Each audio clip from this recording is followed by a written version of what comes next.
Omae wa mou shinderu. Nani? Shut up, Weeb. Welcome to the Way of the Weeb podcast. I am one of your admins, the lawful neutral, Zach Johnson.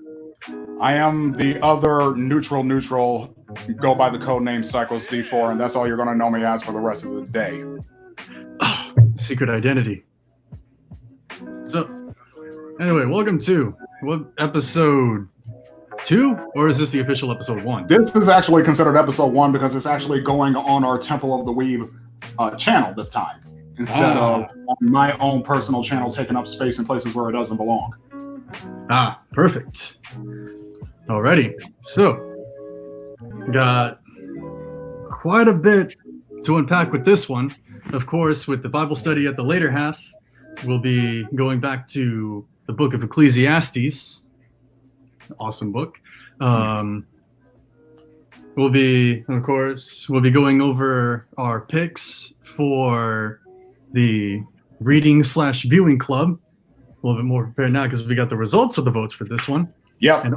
And also, I have spent the last 3 days prior to today tearing my soul apart so that I can bring you a nice, thorough, but succinct theological analysis of Your Lie in April. Because that is the anime of the month. That is our banner. Yep, for this month at least. Goodness, that one's going to be a heart wringer. But we got plenty to discuss in the meantime, and that's going to be a very, very meaty selection. So I think the best way to start off, at least, is talking over the reading and viewing selections that we have this month. Our voting actually managed to get in on time this time around, so we were able to just pull from the actual winning selections rather than from 16 different selections from each one of the polls. Now, for those who are just coming in for the first time, the way we arrange our reading and viewing club on the Christian Weebs Facebook group is that we put up a selection in various categories, 4 categories specifically. One, an anime selection for the family, another anime selection for a more mature audience, then manga selections for those 2 similar demarcations. So this month, we managed to make our decisions pretty quickly, and I'm actually incredibly satisfied with the selections this time around. Oh yeah, I'm glad that one of my picks got chosen. Absolutely. So for the family anime, that's where I'm going to start off. This is a series that I had completed some time ago, and it's one that I adore, at least as far as the first season is concerned. And this one is titled Love Chunibyo and Other Delusions. Chunibyo Demokoi ga shitai. Yes, for those who want to speak Weebanese whenever they say the title of an anime. Like, believe it or not, it's like this was my nomination for this. Okay, so like believe it or not, this was my first foray into the moe genre. Oh, really? And this was right after I came off of like Dragon Ball Z and Death Note, and I was like, yeah, this looks like a battle anime. Put it up. Nope. A deception. But the odd thing was that I just couldn't stop watching it. It was too cute. It awakened the moe in me. It awakened the moe reflex in me. Correct. It's kind of hard to stop watching once you start because it is very much a character story. Is much less focused on plot than it is on the character drama. That's really the long and short of it. But to give the synopsis off of my anime list, Love Chunibyo and Other Delusions, everybody has had that stage in their life where they have thought themselves to be special, different from the masses of ordinary humans. They might go as far as seeing themselves capable of wielding mystical powers, or maybe even believing themselves to have descended from a fantasy realm. This disease is known as Chunibyo, and is often the source of some of the most embarrassing moments of a person's life. For Yuta Togashi, the scars that his Chunibyo has left behind are still fresh. Having posed as the Dark Flame Master during his middle school years, he looks back at those times with extreme embarrassment. So much so that he decides to attend a high school far away where nobody will recognize him. Putting his dark history behind him, he longs to live a normal high school life. Unfortunately, he hasn't escaped his past yet. Enter Rika Takanashi, Yuta's new classmate and self-declared vessel of the Wicked Eye. As this eccentric young girl crashes into Yuta's life, his dream of an ordinary Chunibyo-free life quickly crumbles away. In this hilarious and heartwarming story of a boy who just wants to leave his embarrassing memories behind, the delusions of old are far from a thing of the past. Yeah, so I didn't know there was a word for that. That's the thing. I didn't know the Japanese actually have a word for that period in your life, because I had that. I had an extremely vivid imagination growing up. And I had a bit of that too. Like, doing little power battles during recess. Oh, yes. Oh, yes. I played pretend at that every chance I got. Every chance I got. Mm-hmm. And sometimes I took it into places where it really didn't belong. But yeah, I'm not sure if I did. I'm not sure if I took it to that far. Maybe not in terms of that far, but I did it in places where I really shouldn't have. It's like where we're at gym and I'm supposed to be like playing dodgeball. Here I am pretending that I'm in space or something like that. So that fueled into my creative and artistic ambitions, So I don't regret it, but it's definitely not something I want to revisit. And of course, if you didn't try to Kamehameha at least once as a child, you're lying. Exactly. Everyone did that at least once, even if it wasn't private. At least once. Of course, like the smart one tried to angle it upward, because if it actually did work, you didn't want to destroy something. Oh, no. Angle it upward or angle it away or try to, redirect it or something like that. You got to be careful with those things. Oh, yeah. So I'm happy that the Japanese actually have a word for that, chunibyo, which, if I'm not mistaken, is actually rooted in chunin, which is like the middle school exam. It's like 8th grade syndrome. Yeah, basically. So that's useful. Because I guess like that's the age where like this kind of like gets to the point where it's like, okay, like aren't you too old for this? Yeah, basically. At the same time, it makes me wonder how commonplace is that phenomenon in Japan's youth that they have to develop a word for it. Yeah, much like more morbid word that's karoshi, which is death by overworking. Yeah, similar to that. But they also gave us tsunami. Mm-hmm. Yeah, tsunami. Well, yes. Yeah, that's a Japanese word that was adopted. Yes, of course. But maybe we ought to start taking that into account, considering whether or not people decide to become a little bit more imaginative, which I think a strong argument can be made for that certain pathological manifestations of self-reinvention are becoming incredibly commonplace among us right now in ways that maybe get a little bit more political than we're willing to deal with on this podcast. Are SJWs actually chuni? We're not going down that path today. It's like I won't go into it, but I posited the question. Yes, okay. Anyone else can look into that if they please. But in the comments, say what you will about that. Yes. So that is the family anime selection for the month. Again, I've already seen it, but I know a lot of people haven't. So hopefully they'll be encouraged to finally. In a warning, much with this is something that's to be normally expected with comedy anime. Expect to get feels out of left field towards the end. I can't say I remember which episode it comes in, but it happens to almost all of them. Correct. Like, especially if you watch something like Gintama. Yes, of course. Yeah. Okay, Next. So that is the family anime. Let's go over to the family manga. Now, the family manga, this one was suggested by our resident Galaxy Brain, Chris Lee. And this is, I got it through his Japanese title first. Tomo-chan wa Onanoko. Translated, Tomo-chan is a girl. This is a bit of a romantic comedy selection here. And synopsis on my anime list reads as follows. Tomo Aizawa and Junichiro Jun Kubota are the tightest bros you'd ever see. They roughhouse and spar, but through thick and thin, they've got each other's back. Yet, there's just one small problem. Tomo is in love with Jun. Since she was young, tomboyish Tomo has been just another one of the guys. Due to his extreme muscle brain nature, Jun doesn't notice any of her advances, not even when she explicitly confesses. To add insult to injury, for the longest time, he didn't even realize that she was a girl. Tomo-chan wa Ononoko follows the comedic hijinks of Tomo and her friends as she tries to catch Jun's eye and escape the infamous bro zone. Okay, so this is a bit of an interesting reversal on the typical friend zone that guys oftentimes complain about. I have experience with this phenomena, and it didn't turn out as comedic as this manga portrays. We'll just say. Would you be willing to explain? I'm taking you were the June in this scenario. Well, basically, I was completely, as I had a friend in college. Mm-hmm. I won't say the name, but like I guess like for the sake of like something like, let's say confidentiality. Yeah. I gotta say, like, what's the name? Rick. Well, let's just say that this girl's name is Michelle. Okay.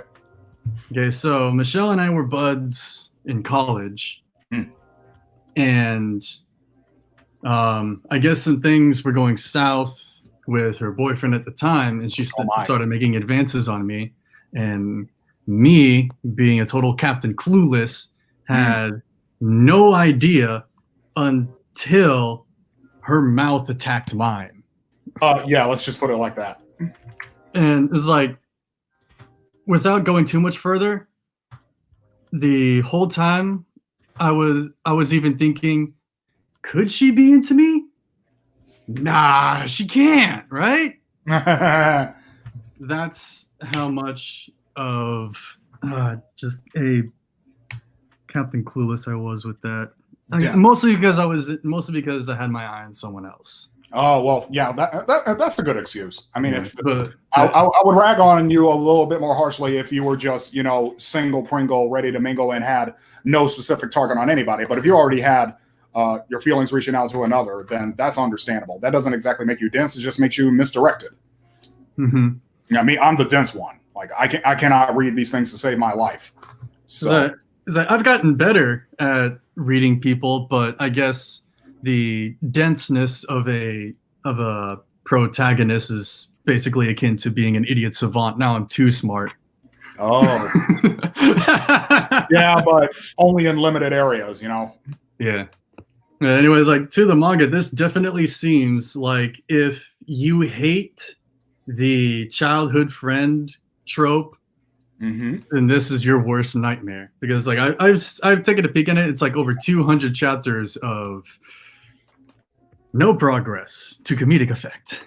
Yeah, that could be argued. And in a similar way, Love Chinibio and Other Delusions, I understand, is a nightmare for a lot of people because it's revisiting their most embarrassing moments in their past. Oh, yeah. When you're trying to sleep and your brain's like, hey, you remember that thing that you did? And yes. It's like let's revisit that. And let's ruminate on that a tick. And you're just like, oh God, no. Mm-hmm. I find that's much more of a problem for introverts than anybody.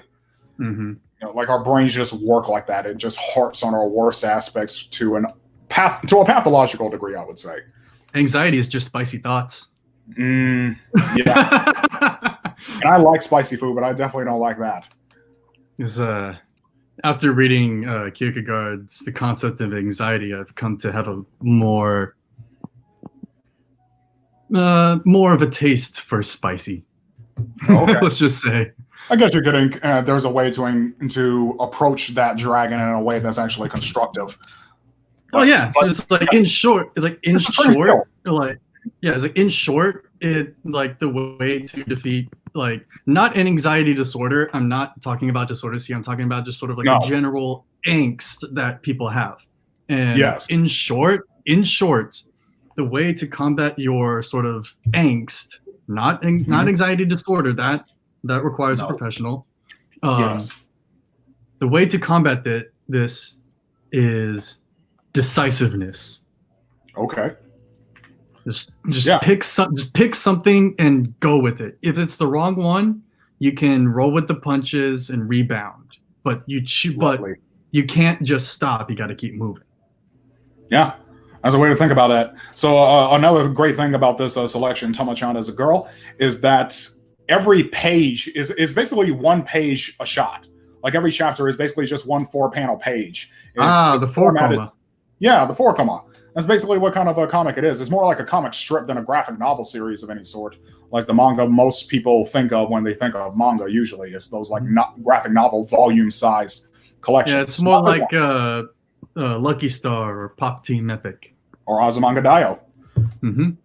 Yeah, so that makes it a very easy read. So that should definitely be a bit more encouraging for those who are just making their first foray into this kind of storytelling. All right, so the next selection we're going to move into is the mature anime selection, and this is actually a pretty popular one and a classic one. It's GTO, is how it's commonly known, and I know a lot of people, when they first heard the name GTO, you got to watch this anime GTO. Their first thought is that it's a racing drama of some sort, just from that acronym. Deja vu. Yeah, that's not the case at all. This stands for Great Teacher Onizuka. And it is I guess you could just call it a straight up sitcom. It's hardly much more than that, but it has a mature side to it.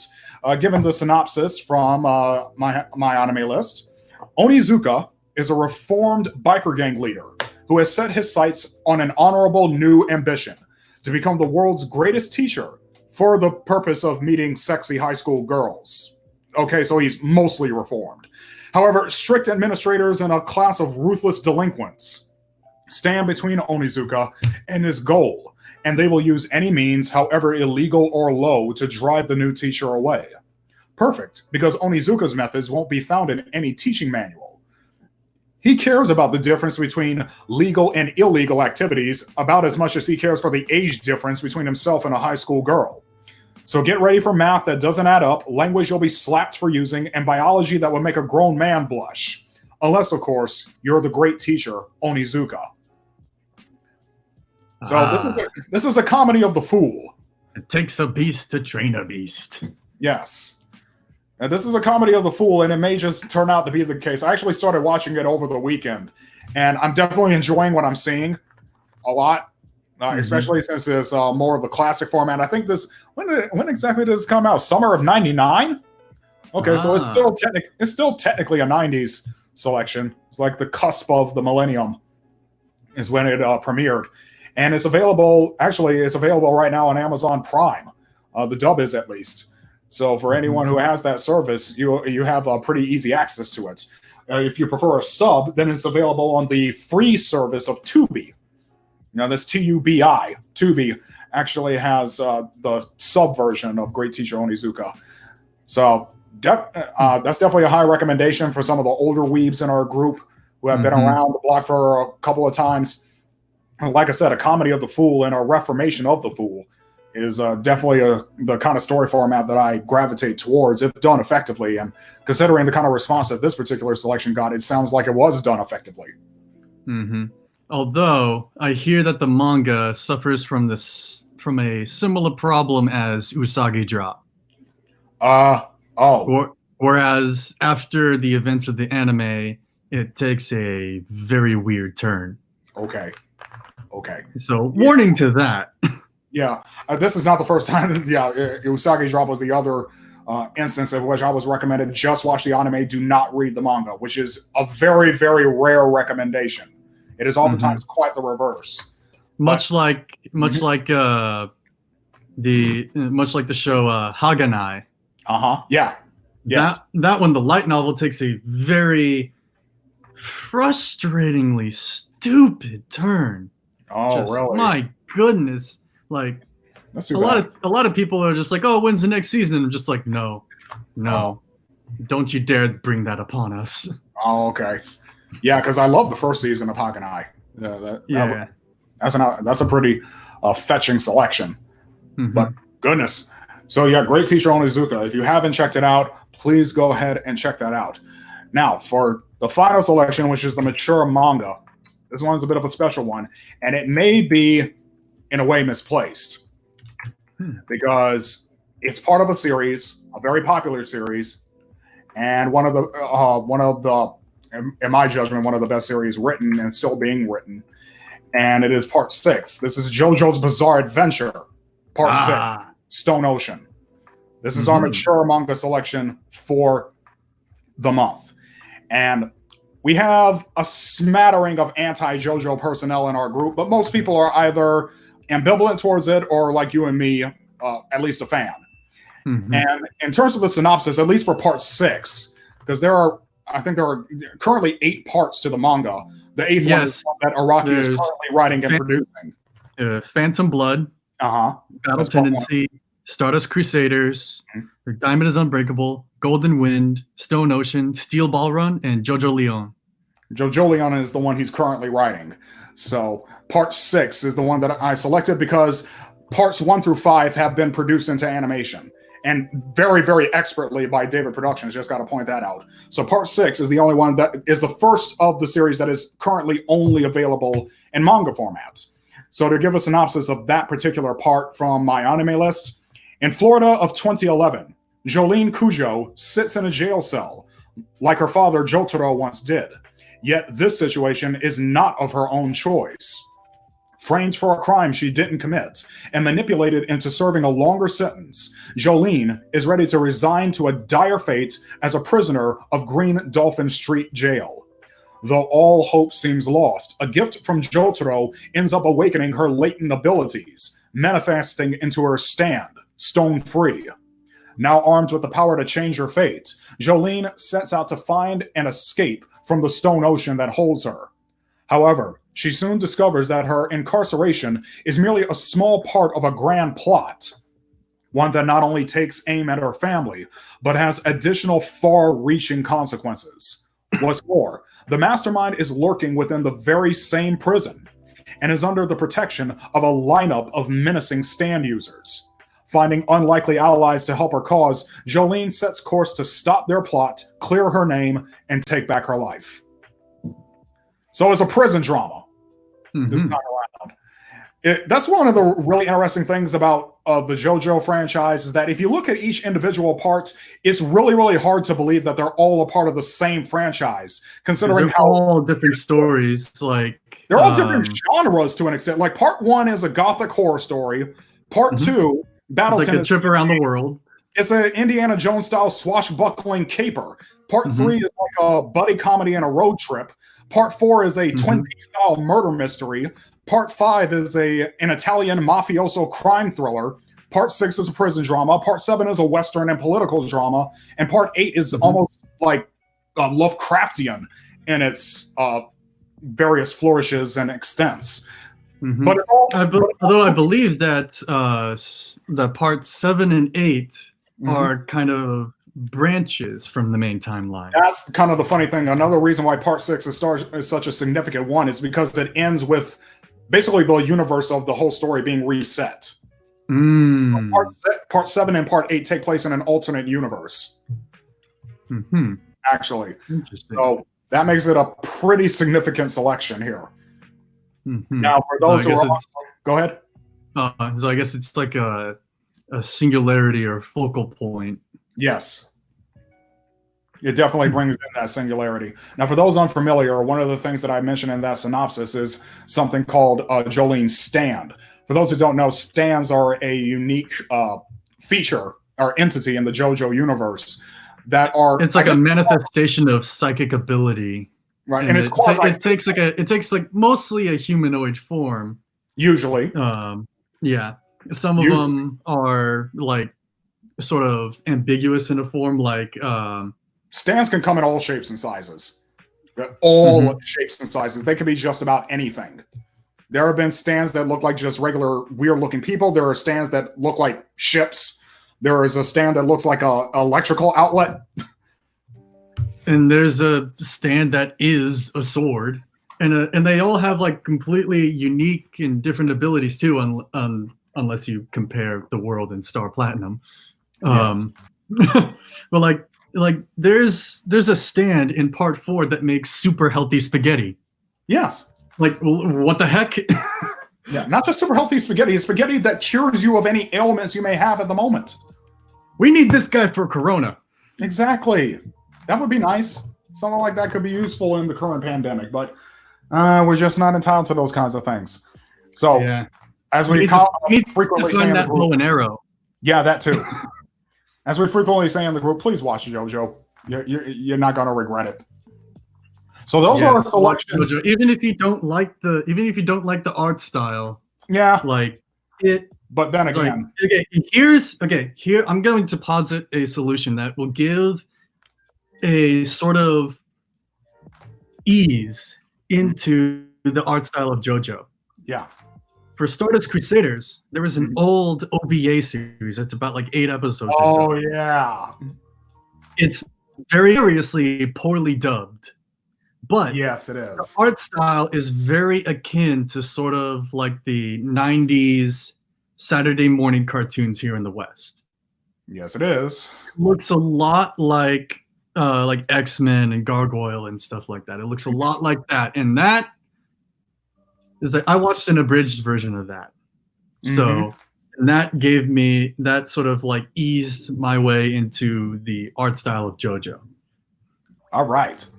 Well, I actually didn't need too much easing. I think I was introduced to JoJo way back by the I video. mean, at least it's not Baki where it has impossible muscles everywhere. Yeah, exactly. Honestly, anybody who comes at me telling me that they're a fan of One Piece, but they can't get into JoJo because of the art style, like, I need to understand how you're able to maintain that kind of cognitive dissonance and still function. Because that really makes absolutely no sense to me. So that is our selections for the month.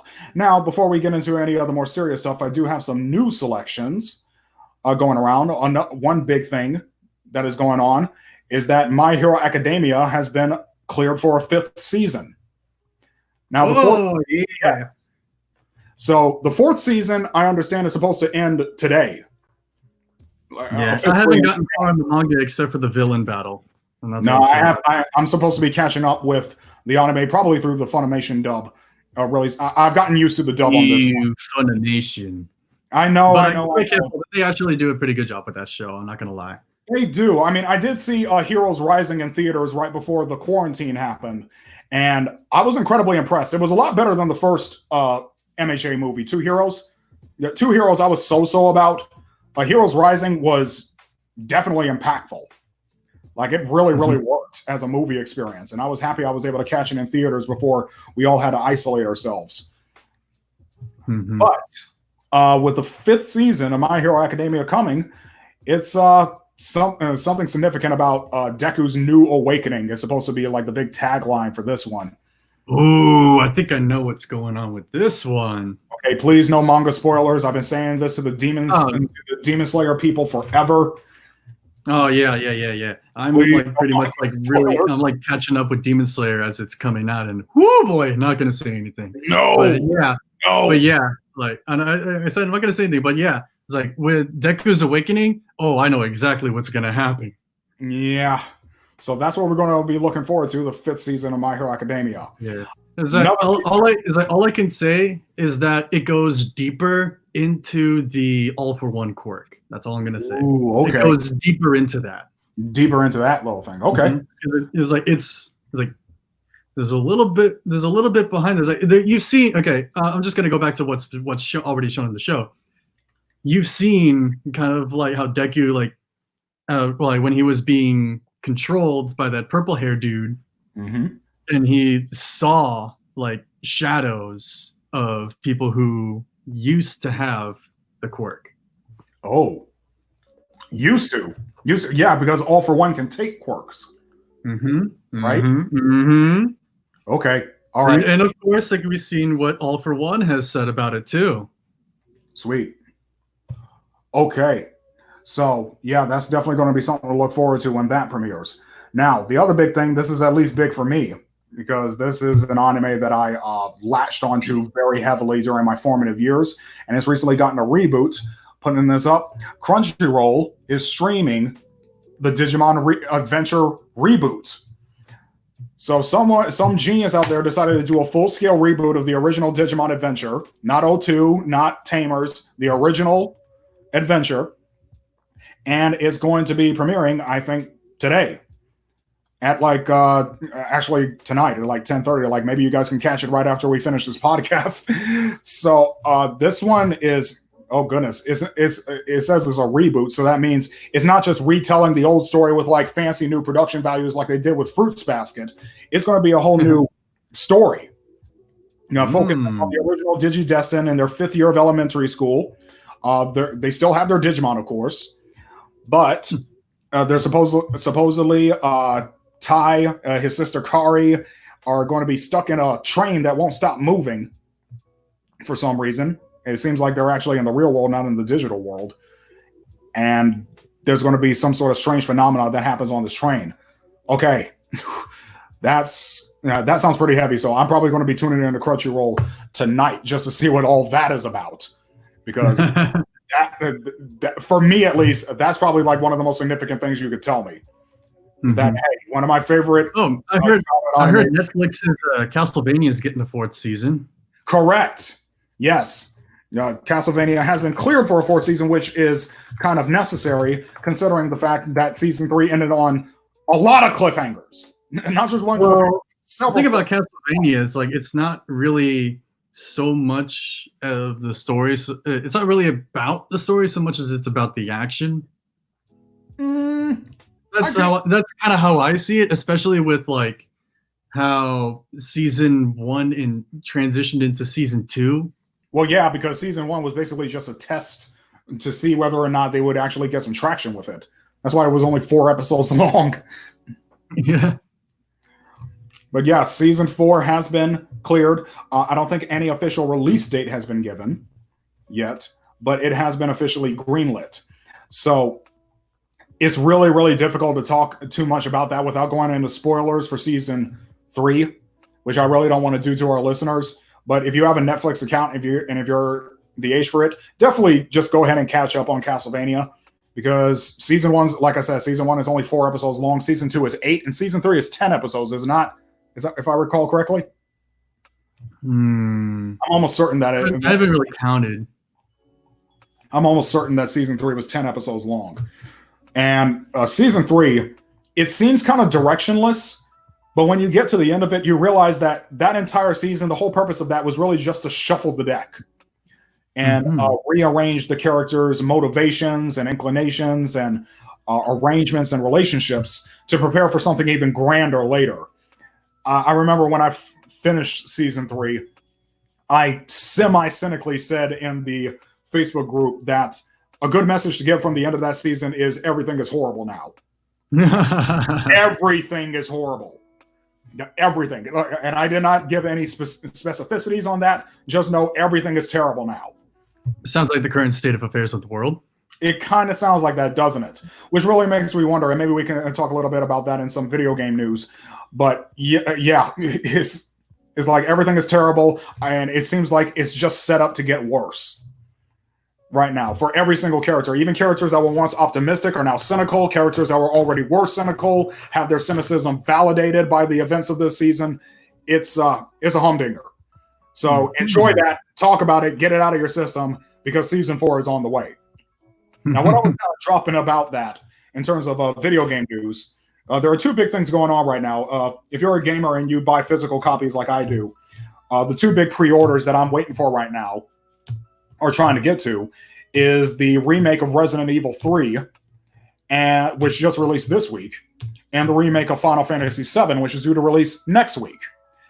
Now, that's cool and all because I pre-ordered those, but the problem is the GameStops where I pre-ordered them, the particular store where I pre-ordered those 2 titles has been closed until further notice due to the COVID-19 outbreak. Oh, aren't they doing like a deliver to door? It depends. I'm going to have to get in touch with corporate to arrange for that because it's basically a store-by-store purchase. So if that particular store were open, then I could get like a curbside contactless pickup. This wouldn't be a problem. But since that store is closed and all the other stores in the area that are open, they only have enough copies for their pre-orders for people who pre-ordered at their particular locations. I basically have to get in contact with customer service to see about how to arrange that. So with that said, it is kind of funny that while we're in the midst of being quarantined thanks to a pandemic, one of the big video game releases focuses on a viral outbreak. For those who don't know, Resident Evil is basically a franchise that's focused on a series of biomechanically engineered viral outbreaks from a corrupt a pharmaceutical lab. And now with the news coming out that COVID-19 did not just spontaneously originate from a wet market in Wuhan, China, but may have actually been the product of a mishap in a lab, a state-owned lab, because there are no privately owned labs in China. That makes it seem like we're living in a Resident Evil game right now. So I'm really wondering. Doesn't that lab have a logo that looks strikingly similar to Umbrella? Or is that a different lab? It's just an online rumor of some sort or an online joke. I don't think that's actually true, but maybe they may be talking about that one or something other. Yeah. Well, aside from that, the Final Fantasy VII remake is actually due to ship a lot earlier than usual. It's coming out next week, which is earlier than expected. I understand some people can go ahead, who ordered it digitally, they can go ahead and download it to their machine, but of course it won't activate until the official release date. So that one may be a little bit healthier to look forward to, considering the fact that it's not exactly about a society-destroying pandemic. It's instead about corporations destroying the planets. So maybe somebody can get their jollies about that. Mm-hmm. And I think that one kind of does it like in a little better way than sort of like what the modern narrative pushes for. Mm-hmm. Yeah, that can definitely be said. So that's all I got for news. I think we can go ahead into our other heavier selections. I know one of them was a little bit more Bible study, and another one is your take on or your in-depth examination of Your Lie in April. So which one do you want to do first? I think we can go Your Lie in April first. I've been itching to talk about this one. Ooh. So, spoilers ahead. If I'm going to be talking about a lot of stuff in this, and it's been out for a while, so if you haven't seen it, I guess tough cookies. Mm-hmm. But you really should, because it's available on Netflix in both dub and sub. So you really it's so good. It's like this is I watched this for the second time over the last 3 days, and it still hits me just as hard. So me spoiling it for you, unless you're just like your enjoyment hinges that much on surprise, then I don't know how you deal with foreshadowing. Exactly. Anyway, so I guess, let's see. Tyron, can you give us a synopsis of Your Lie in April? I can go ahead and pull that up. Just give me a moment. I understand that this is it's very, very musical. So this is one of the rare instances where I can say that the anime is preferable to the manga, because for that very specific reason, music plays so heavily into the story. It's better to watch it in a format that actually provides sound, rather than one where you have to think up the sounds yourself if you can read music. And it plays out a lot like a sports anime because it's all about music competitions. Competitions, yes, absolutely.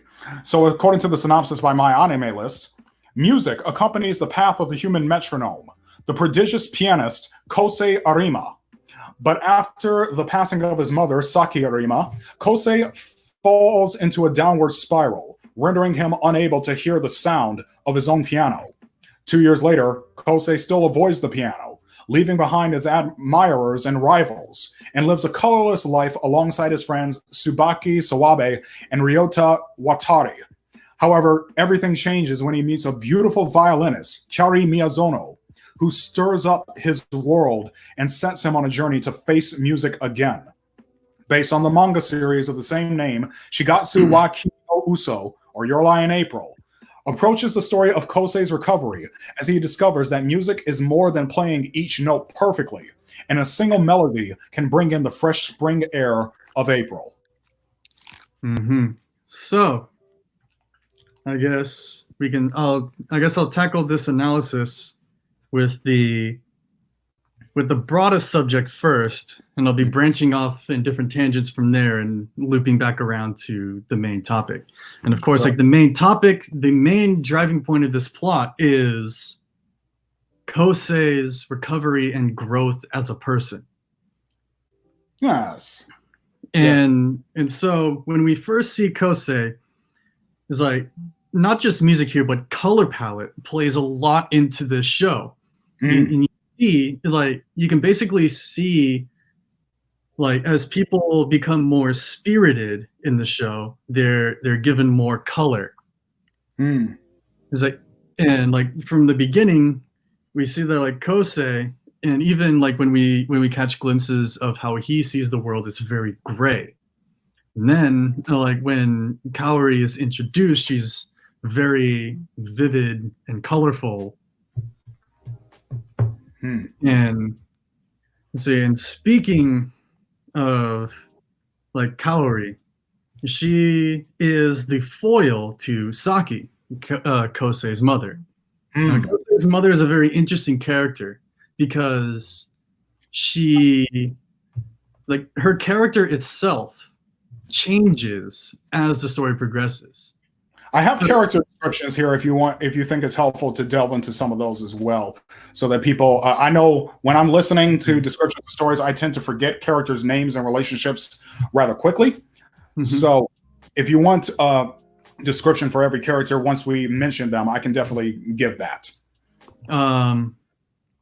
Sure. It's like, or I can say like Kosei is the male lead, Kaori is the female lead. Yes. Well, she's the protagonist, I would say. Yeah. Yeah. So the protagonist's mother, Saki. Yeah, Saki.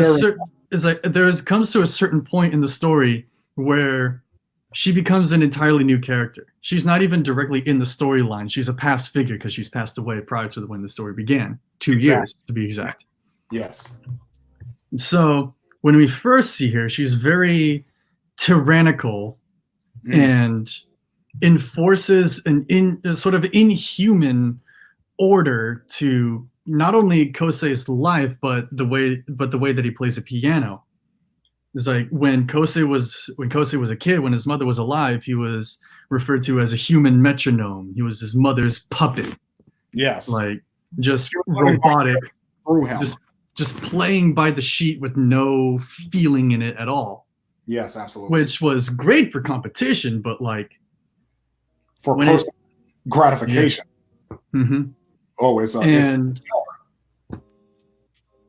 so like, of course, Saki passed away 2 years prior to the story, but there came a point where it's like, well, we'll just say it's like Saki was quite abusive and would beat Kosei until he played it right, and it all came to a head when Kosei won a competition and was very proud of himself, and his mother just kept beating him down. She struck him with a cane. Yes. and everything and all like the everything that Kosei kept bottled up to try to make his mother happy, because his mentality was like, I have to play well so that my mother feels better and gets better. That was his aim there, right?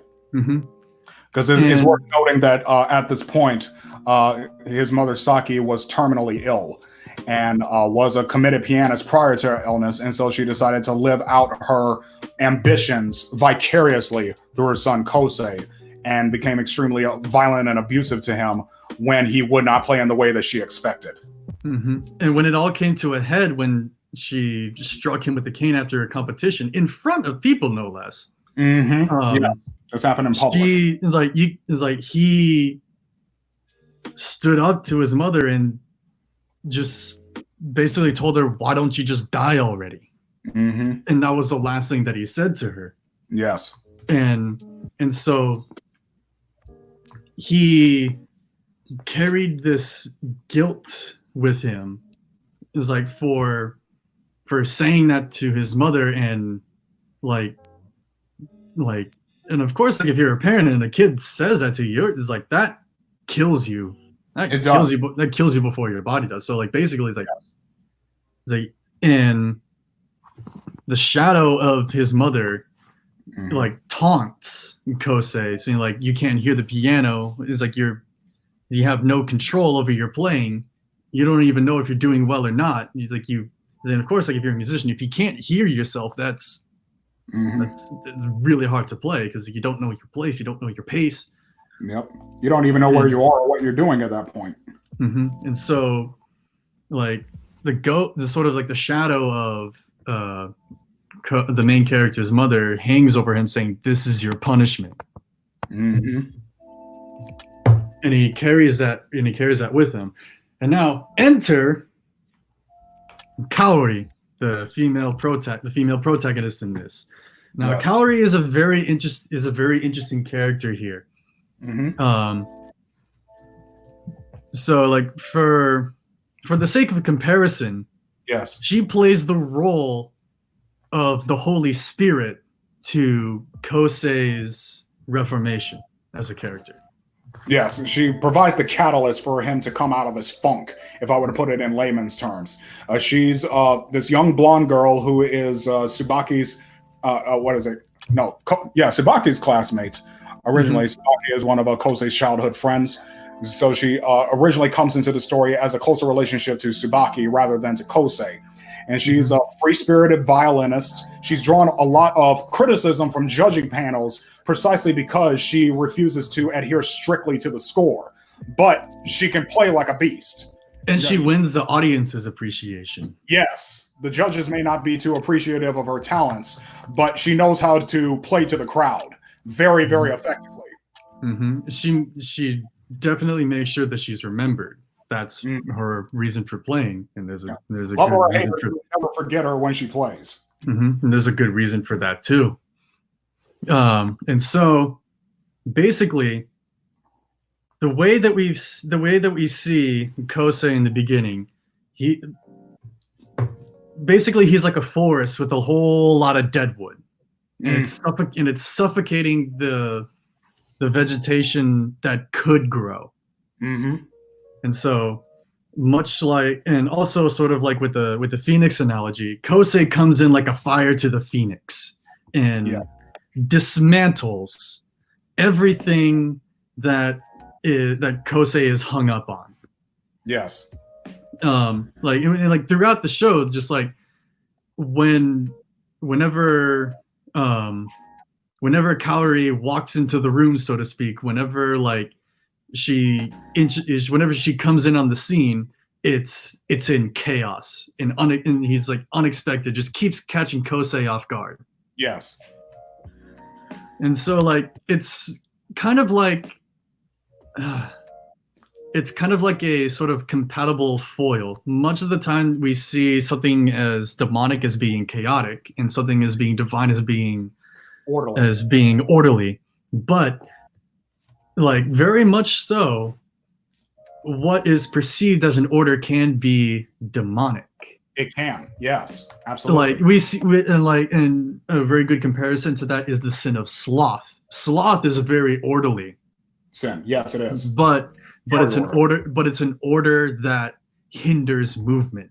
That's what makes an order demonic, is that it hinders movement.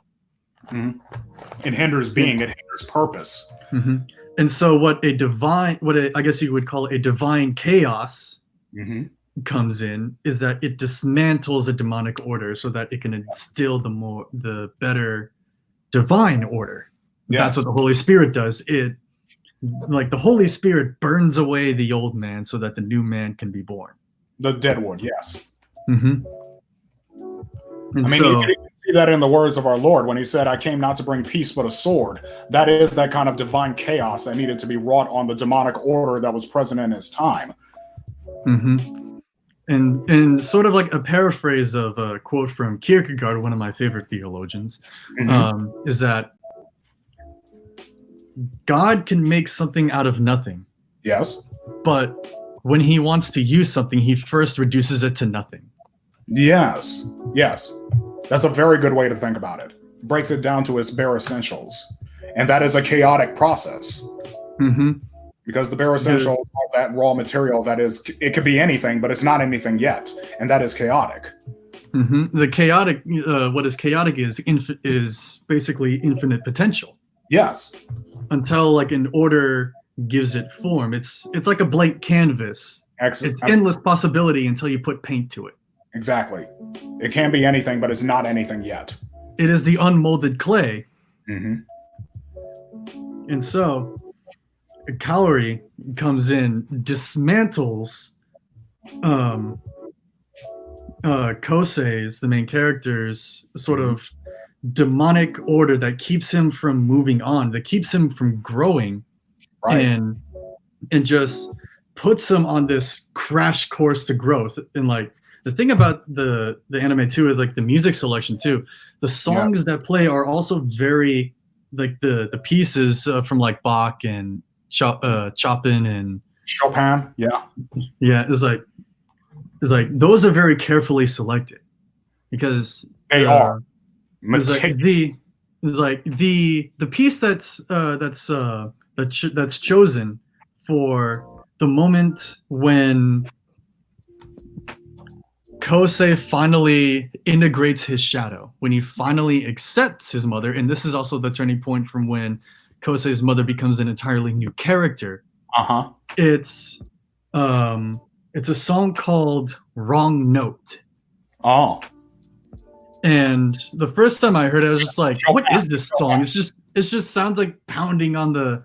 It just sounds like pounding on the keys. There's nothing melodic about this, but like upon like actually hearing more of the song and kind of hearing the description, it's a song that's often described by connoisseurs of music as perfectly imperfect. Yes, that's one of Chopin's pieces that you're talking about right there. It's characterized, it's called Wrong Note Etude. It's characterized with having dissonant semitones in succession in the minor key main theme and consonant melodic lines in its parallel key in the major key second theme. Now, I'm not a musician, I'm not a musical expert, but I know my brother. You can take this song as akin to like BYOB from System of a Down. Yeah, you could say it in that sort of way. And according to in the scene, Kosei was pressing the piano keys too hard due again to his inability to hear the piano, and it resulted in a rather ugly performance. Like this is like it's actually, I was wrong about the timing in this piece. Like this piece is where he sort of finally starts to break down. Like when he finally sort of like breaks down from his like mentality and he starts to take his forward progression. It's actually when he plays the song Love Sorrow, which he was supposed to be doing an accompaniment with Kaori playing Love's Joy on the violin. And this particular song, Love Sorrow, was basically the lullaby that his mother played for him. Basically, here's how the process of this breaks down. He plays Wrong Note to finally in this chaotic music, he finally succeeds in destroying his old self. Yes, and it is not pretty. It's not pretty doing that. You know, breaking yourself down to the bare essentials is going to be an unpleasant process. It was very painful for him to play this song. Yeah, it's in a way, I think that's a good analogy. It's similar to giving birth, because that is a very, very messy and painful and at times ugly process, but the outcome of it is absolutely euphoric. So I don't think that was wholly intentional to have that kind of parallel there. And so with the next song that he plays in competition, Love Sorrow, which was his mother's favorite song, this is when he starts to take the first step from rebirth. Because in Christianity, of course, like the rebirth of a person is very important. Yes. But one must acknowledge that a rebirth is still a birth. It is just a beginning. Right. Just the beginning, exactly. That's just where the starting point is, but there is a journey afterwards. And this next step is where Kosei takes with playing Love Sorrow. And this also goes into play with a concept from Carl Jung. Yes. Which is the integration of the shadow. And Kosei's mother, Saki, is very much a personification of Kosei's shadow. Yeah. And what's interesting about this too is that you can't be a complete person without it. It's like this dark side to somebody must be integrated into somebody in order to be a complete person. It's like, and before people go, it's like, oh, you can't, it's like that shadow is sinful nature. It's like, yes it is. But here's the thing about the relationship between good and evil. The amount of good that you can do is precisely proportional to the amount of evil that you can do. Absolutely. Harmlessness is not a virtue. No, it isn't. So with the integration of the shadow, you take this monster that is in you and you tame it, you master over it, and you integrate it into your being so that you can use its power to do good. People choose to be, it's like it's a monster inside you, but it's up to you to choose to become a monster. Yes. And this is part of like the integration of the shadow. And once this monster has been tamed, it is like it is both your rival and your best friend. Yes. Yes. And that is where the character of Kosei's mother Saki makes a complete, like, just completely turned on its head. Because when Kosei plays this song, he can't hear the notes, but with the help of Saki's college friend Seto, he helps Kosei remember the actual good times that he had with his mother. It's like he cultivated she cultivated his talent for the piano and set him on a course that can provide him for the rest of his life. It's just that she became frustrated with her terminal illness and was so desperate to leave as much as she can behind that he can use, and it just ended up destroying him. Yeah. And so with playing his mother's favorite song, he remembers everything that was good about his mother that was left behind. Yes. Which was definitely necessary for him to do. Because even on a practical level, it is very, very unhealthy to leave a dying mother with nothing but negative thoughts about her. That's very unhealthy. And plus, like what makes it so important that this is the parent and not just like some mentor. Exactly. We build upon what comes before us. We have nothing else to build upon but that. It's like I have a. It's like excuse me for using a more personal example, but I have a. So I have a let's say difficult relationship with my dad. Yes.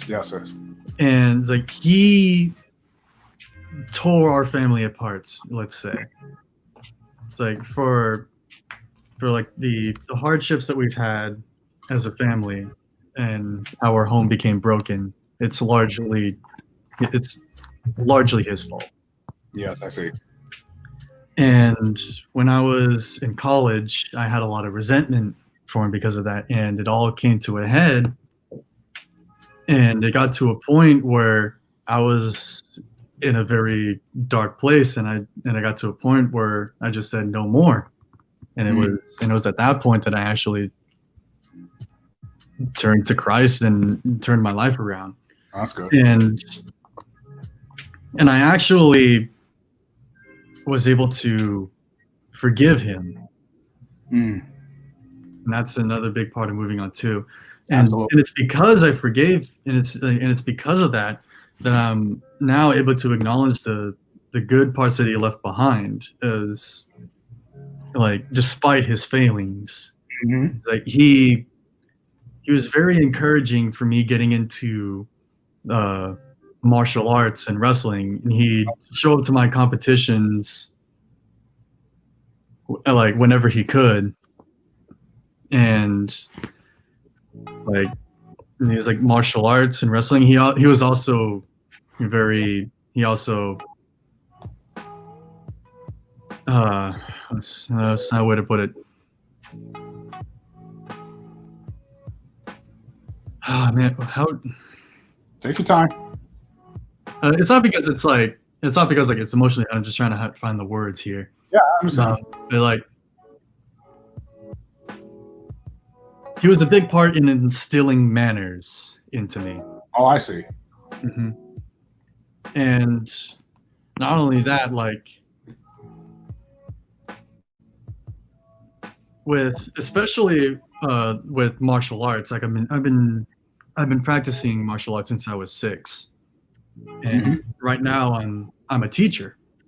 Yes. And I can say with a pretty strong degree of certainty that if I hadn't gotten myself involved in martial arts, I would be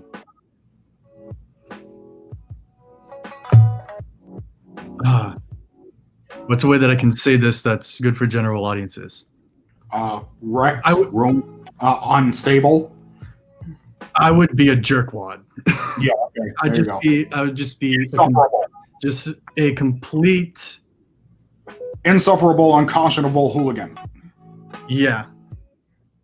Like, and it's like in a way too, it's like my instructor is a second father to me. Oh, that's good. And it almost seems like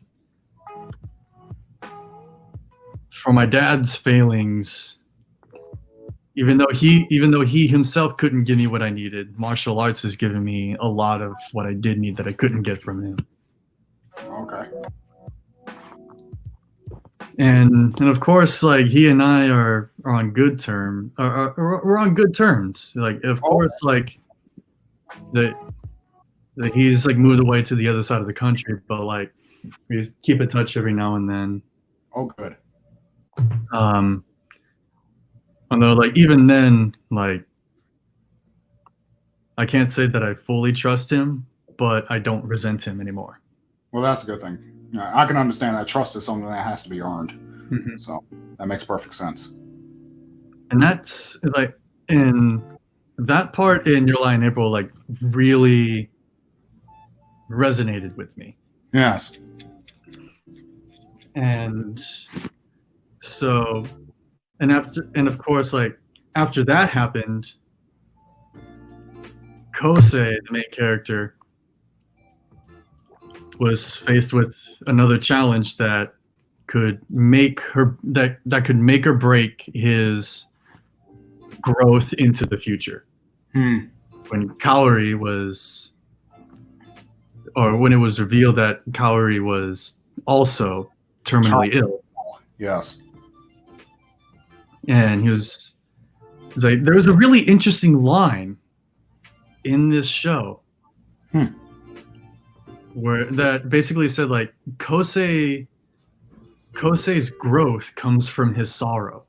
And that also resonated with me a lot too, because, like, philosophically, like, it's our struggles, it's our suffering that pushes us forward. Yes. Because, like, us human beings, we're meant to move. We're beings of motion. If we're not doing something, like, we either go crazy or we make something happen. Right. And whether that making something happen is good or bad, like, well, if there's nothing to do, it doesn't matter. Exactly. It's like something needs to happen for us to know that we're alive. And pain is the best indicator to know that we are alive. Yeah, it is, because you can't ignore it. You can try to reason away with it. You can try to say, pain is weakness leaving the body. While I do agree with that, it's like, you can't ignore pain. No, you can't. You can only accept it. You can make you can come to terms with it.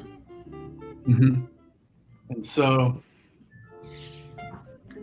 this is sort of like where the arc of Nagi, one of Kosei's rival's little sisters, comes in, where he takes her on as a tutor so that and this is arranged by Seto, Kosei's mom's friend, so that he can at least get a glimpse of what's on the other side of this suffering. Right. And it's like, and I won't get too much into her arc because it's like, even though it like everything in this story is important, but it's not the topic. Right. Nagi is one of the less important side characters. A really important side character to this is Tsubaki, Kosei's childhood friend who has a crush on him, and although won't admit it. No, of course not. And it's with analyzing her character that I actually think I can deconstruct in part why the trope of the childhood friend not winning in the end is what it is. See, the childhood friend in a way represents of what the character used to be. And oftentimes this like childhood friend character clings to what the character used to be. But after a point, usually narratively, it's the first plot point. It's the point of no return in the beginning. It's like no matter what, you can't go back to the way it was, the same way it was.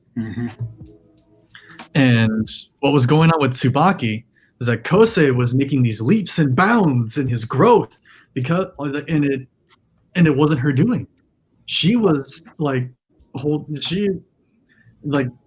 she was like this like source of comfort that was actually holding him back. Right.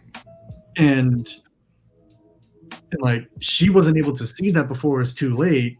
And of course, like this in the story, she's of course like throughout the story, ends up taking her first steps and to catch up to him, which gives some hope for the future at the end of it.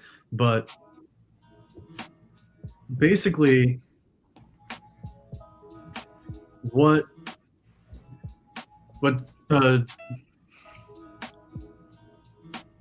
her character represents is part of the sacrifice that you have to make in order to grow. Yeah. And what can happen if you don't make that sacrifice, if you try to cling to what is instead of what could be. It's like never sacrifice who you could be for who you are. If the option is to stay where you are or move forward, always choose move forward. Yeah. And I say that quite well. And it took a lot of, it's like basically Tsubaki had so much dead wood piled up that her whole forest burnt. That's one way of looking at it. Instead of just burning down the dead wood, and it would just be like a small fire, and the rest of the tree and the rest of the forest can grow comfortably. That's usually what happens. Like if you don't actively move forward in your own progression, like if you don't keep moving, what you should be is going to hit you like a wall, and it'll, like when you avoid it, you will inevitably smack your face right back into that wall. And that's only going to cause more pain. Until you basically just erode away in the chaos. Because that's what it will do. It'll just eat you alive and leave nothing in its wake if you let it.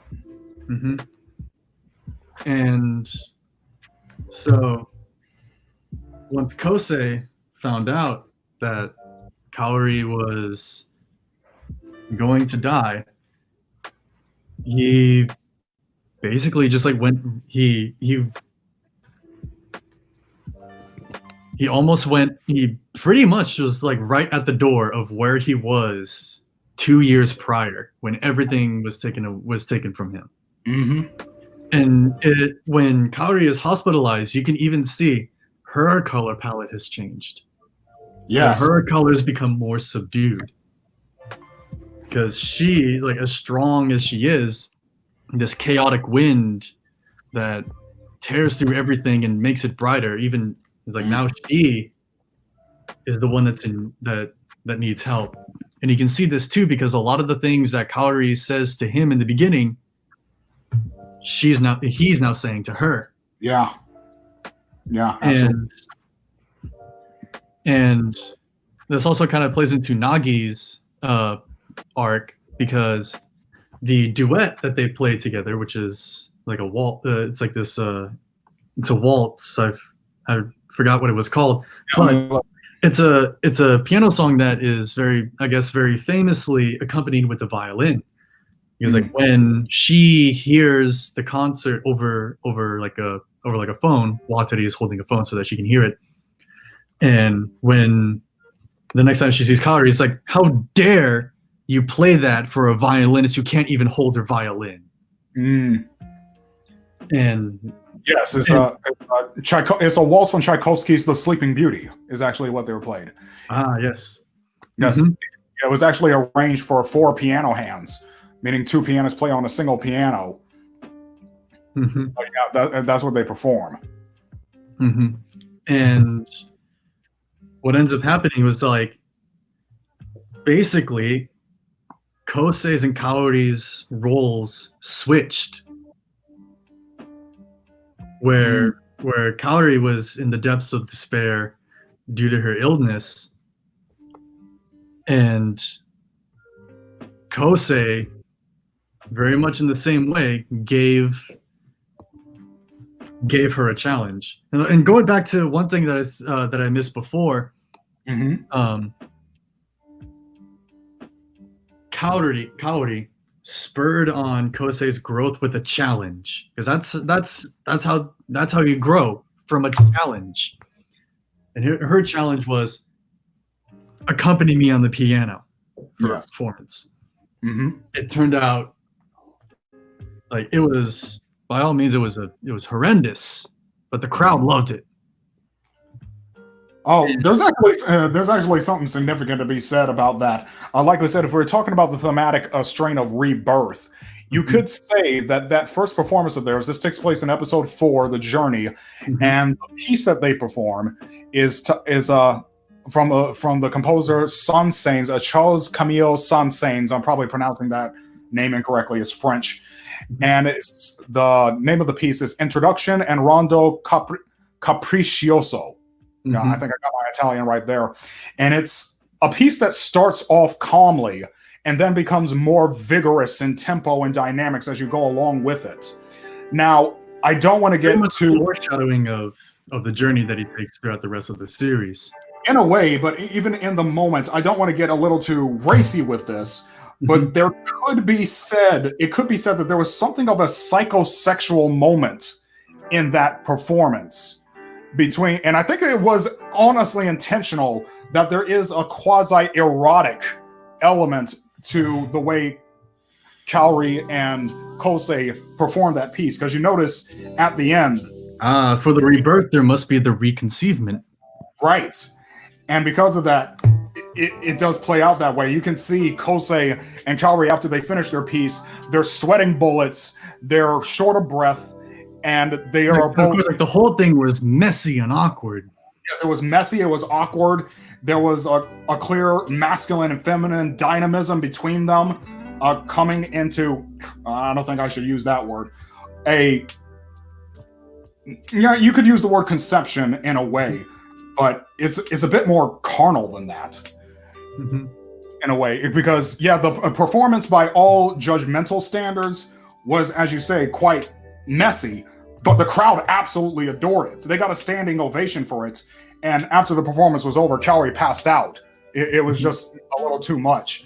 But that is, like I said, that reconception that provided the catalyst. And that's why I say later on in the series, I think around episode 10, that's when Kosei has his second birth, in which he is playing that messy one note, or that sorrow piece. No, not the sorrow piece. The wrong note, wrong note piece that provides the conception. From the reconception that took place earlier in his performance with Kaori.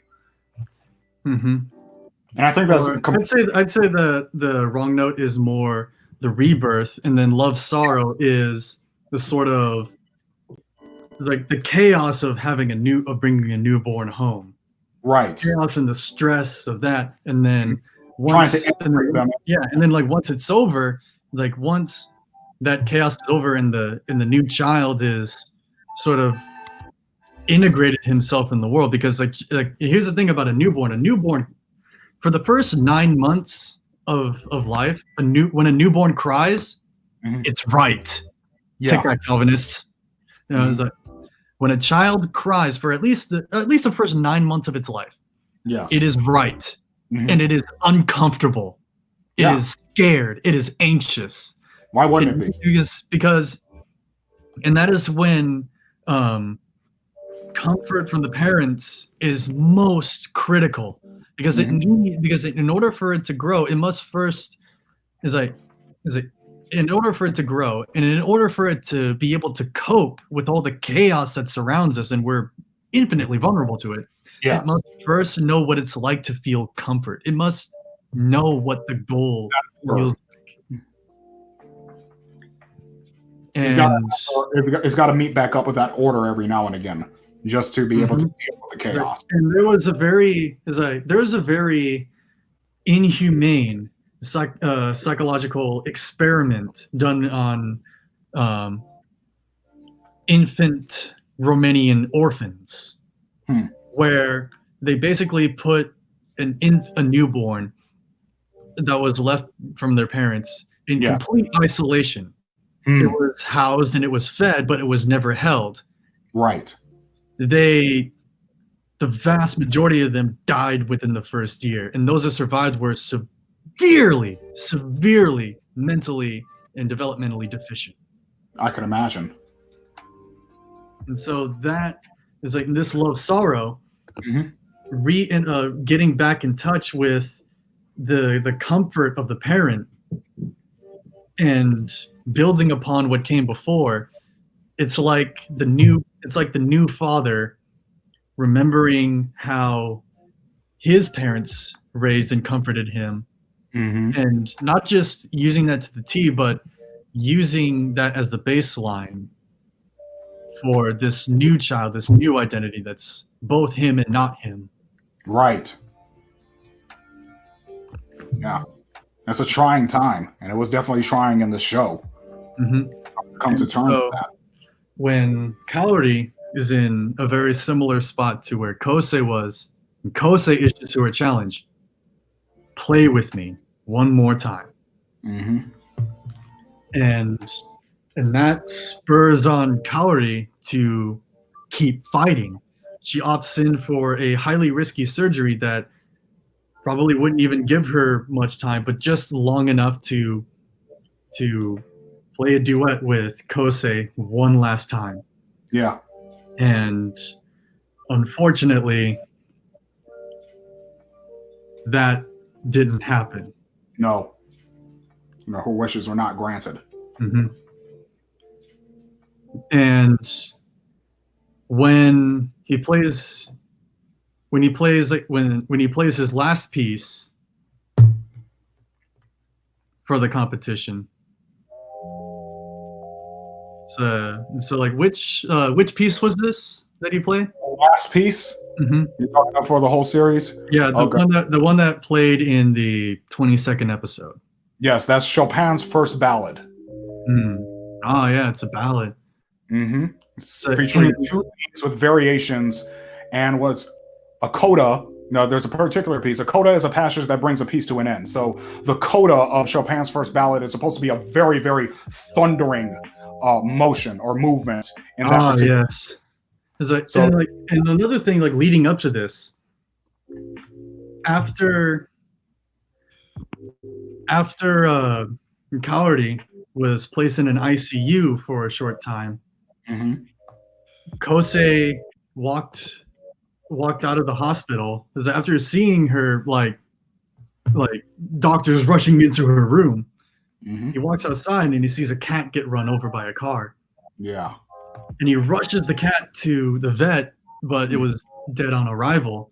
and he's washing the cat's blood off of his hands. Mm-hmm. And this is a very pivotal moment for him. It's basically the moment where Kaori is forced to accept mortality. It's at this moment like he knows like Kaori's not going to make it. No, yeah, that was it. I mean, he had sort of a vision of that during his performance of Chopin's Ballad, but yeah, that was like and of course, like when he plays this ballad, it's like because like of course like everybody's kind of speed wagoning what everybody's feeling. Yes. And like it's like just it's like you got to give props to the people that are playing these renditions for the show. Yes. Like when he's playing this ballad, you can just feel the melancholy, like from beginning to end, and it transports to like I guess like his inner self, and he's just in basically just a sea of clouds, like the sky and the ground is like the sky and the ground is all sky. Yes. And just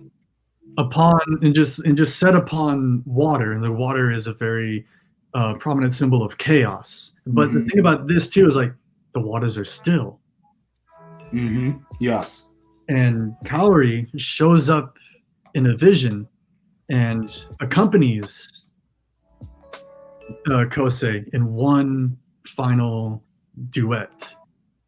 And when it gets to this very thunderous moment, that's when Kaori is finally bursting at the seams and fading away. And I'm sorry. It's like by now I'm trying to hold back from tearing up. I understand. It's like a lot of people can't make it to this point in the show. Yeah, and it's like and it just in perfect timing with the music too. After this, and this very thunderous departure is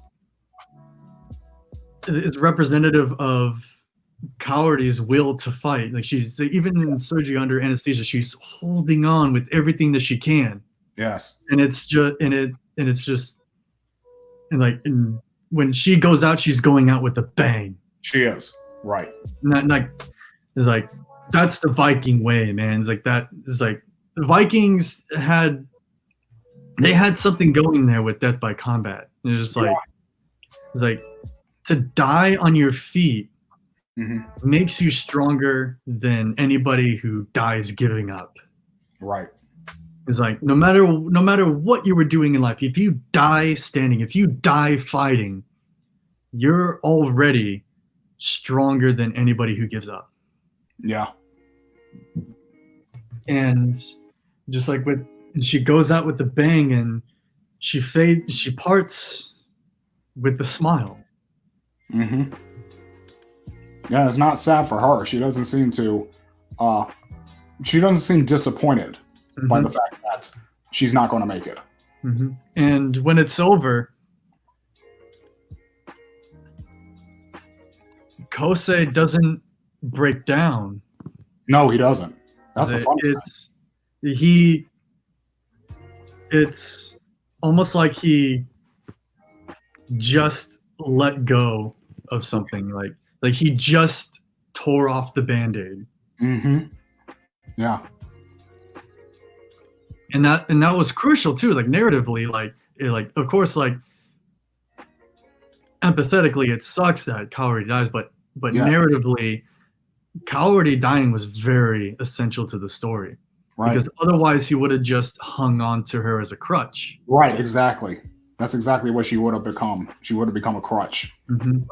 And much like a parent too, it's like we build upon what our parents give us, but there comes a time when the bird must leave the nest. Right.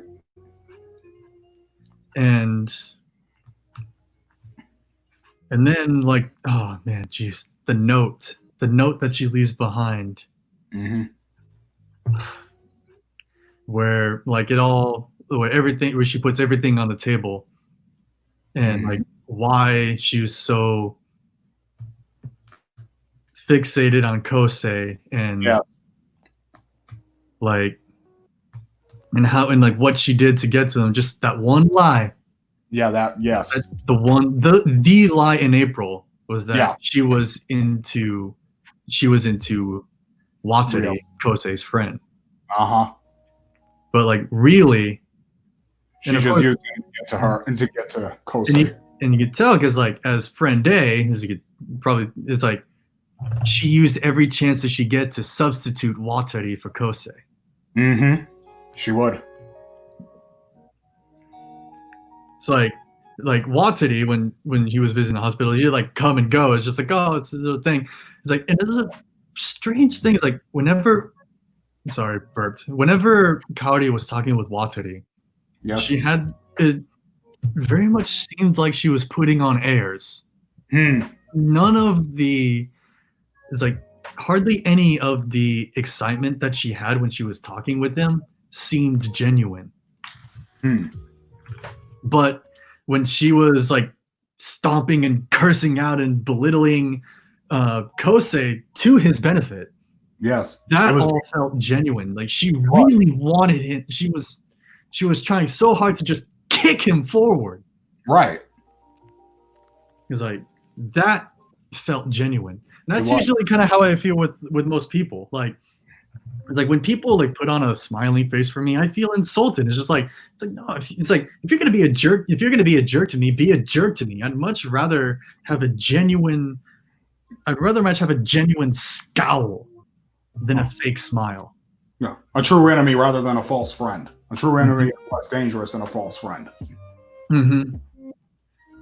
And of course, like with that note that's up behind, of course, the part that that can make anybody who has a shred of humanity break down. Yes. It was with the part when she actually confessed that she loved him. Right. It's like, and I can't help but remember. It's like it reminds me of when I watched Bridge to Terabithia. Horrible movie. I'll bet the novel was much better, but I hated the movie, even though I resonated with it and cried. Like I hated that movie. Which movie was this again? I'm sorry. Bridge to Terabithia. Oh yeah, I love that movie. Honestly, it's like for some reason, like there's something about it I didn't like. Maybe it was because I was sort of like forced to watch it. Oh really? Yeah, maybe. No, I absolutely. That may be it. But like even though I resonated with the movie, yes. At the time I watched it, I did not want to see it. Yeah, I get you. Yeah, timing can definitely affect how you respond to works like that. That's understandable. So yeah, like basic is like I guess the kind of sum this up because like we basically gone over the whole story here. To kind of sum this up, like this is like this growth of character is very archetypal to basically how the gospel works in people. Like the Holy Spirit comes in like a chaotic wind and fire and burns away the dead wood, kills the phoenix, and then just reconstructs you from the bottom up. Yes, it does.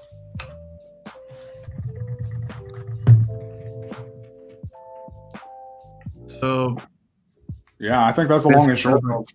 Yeah, that's the long and short of it. And so I guess we'll have like a brief intermission right here, just kind of shoot the breeze while we're waiting for a guest to show up, possibly. I sent him the link. I sent him the link to the stream. We'll see how they're ambitious as to whether or not they want to show up, but just checking the time. We are now an hour and a half into this episode. Do you want to still delve into the Bible study, or do you want to save that for next time? Oh, most certainly. Of course, I would like to go into the Bible study. All right, then. So, I guess our guest can pop in at any moment once he sees the link here. And of course, it's like in between the previous episode and this episode, Mm-hmm. I've learned of a sort of perspective on, is like one of, I guess, like one of many perspectives on how to view the Bible in its readings. And I've sort of, and part of that too is I come to the conclusion that if you read the entire Bible and absorb every word only in the literal sense, you have only thoughtlessly skimmed through the Bible. There is so much more meaning packed into every verse that to just take any of it just literally is an insult to the entire book. It's like, and of course, like the perspective is through the perspective of tales in the Bible, mostly in the Old Testament, as taking it in part as sort of the collective dream of humanity. Okay. And dreams are a very strange thing. They often tell us what we don't know. It's like the story of Joseph. Yeah. It's like they're very much like the bridge between the known and the unknown. And I guess in a more pragmatic sense, when you go into REM sleep, your brain defrags itself. It takes everything that you've absorbed throughout the day, dumps it all out like a puzzle, and then puts everything back together. And in that process, you'll come across information or wisdom that you didn't know. All right. And very much so, like, one could say that dreams are the, quote, language of God. Yes. And so it's like one could say that. I don't know if I can say that definitively, but one could say that. They've used that at least before. And the thing about dreams too is, like, fictional stories are embodied dreams in a sense. Okay. Yeah. That's a good way to look at it. And even if a fiction doesn't have any imprint on history, that doesn't necessarily make it any less real. Of course, it makes it not real in the objective sense. It didn't really happen, but when you look at it from the standpoint of meaning, a good fiction, which harkens to archetypes, a good fiction is realer than real. It's like distilled reality itself. Because you see these stories play out in history, not exactly the way that it's in the story. The story just gives you a digestible way of seeing these archetypes. Absolutely. That are played out through history. Like, for example, Hurricane Katrina. How the devastation of that is very much one could see it as a modern telling of the flood story. Yeah, in a way. Because, like, across different flood stories from different theologies, there are two constants. One is that it's due in part to the sins of man. And it's because we don't pay attention. It's like Noah had a warning. He paid attention, and that's how his family survived.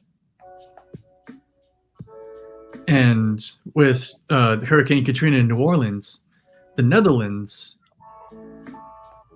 have their levees, have their dikes engineered in a way, like, their goal for engineering these dikes is to prepare them for one good storm every 10,000 years. Like, for the once in a 10,000 year storm. With New Orleans, we only had a 1 in 100 year storm. And that's due in large part to the corruption of the people that were supposed to manage the money to go into the funding of these levies, they funneled it into a whole bunch of bull hunts. Oh, okay. And it's because of this corruption that Hurricane Katrina was as devastating as it was. Right.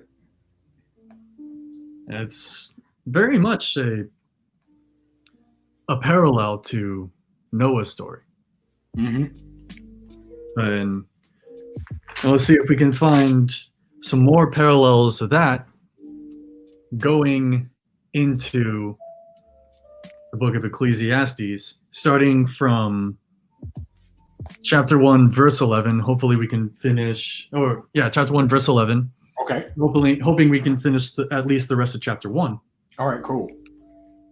So from chapter 1, verse 11, it goes, "There is no remembrance of former things, nor will there be any remembrance of things that are to come, by those who will come after."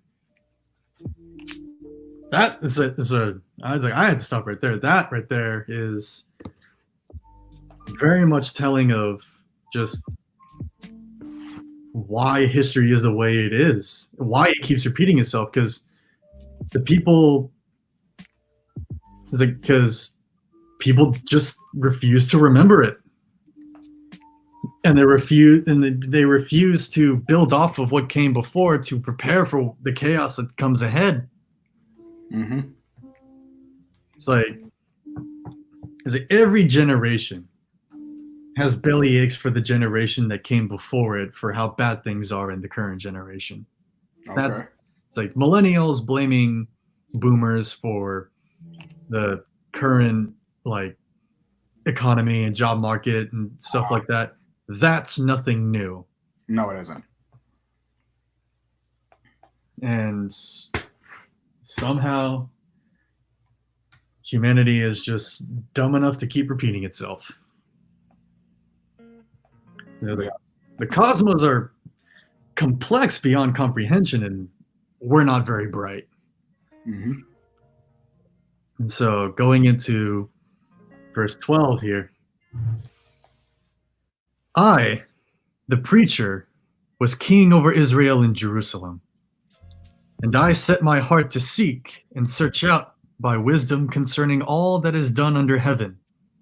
This burdensome task God has given to the sons of man, by which they may be exercised. I have seen all the works that are done under the sun, and indeed, all is vanity and grasping for the wind. What is crooked cannot be made straight, and what is lacking cannot be numbered." Uh-huh.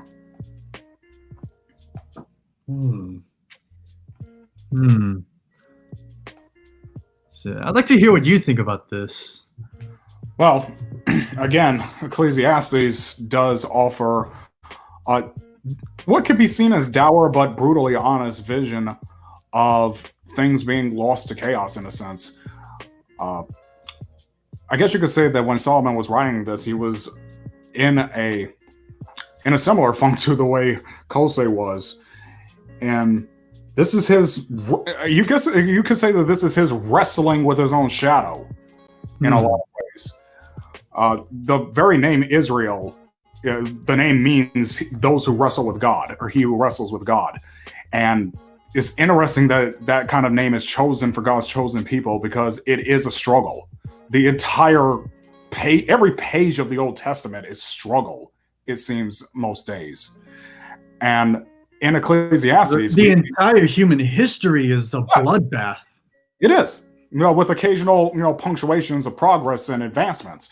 But in particular, when we're speaking biblically, Ecclesiastes does seem in many ways to be Solomon wrestling with his own shadow, more so than anything else. I don't think it would be an act of hubris, I think, for he or anyone else to think that they are wrestling with reality and putting up a competent fight.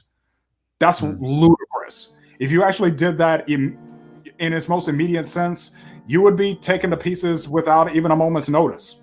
No, that's kind of what happened to Jacob. When he wrestled with an angel, he just wound up having his hip broken, and that was the end of that.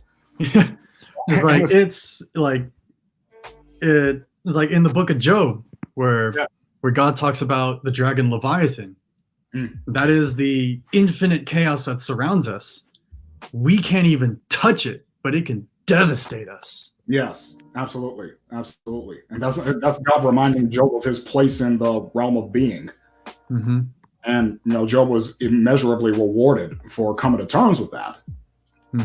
Because like is commonly said, in the cave of chaos there are treasures, but there are also dragons that need to be slain before you can get to the treasure.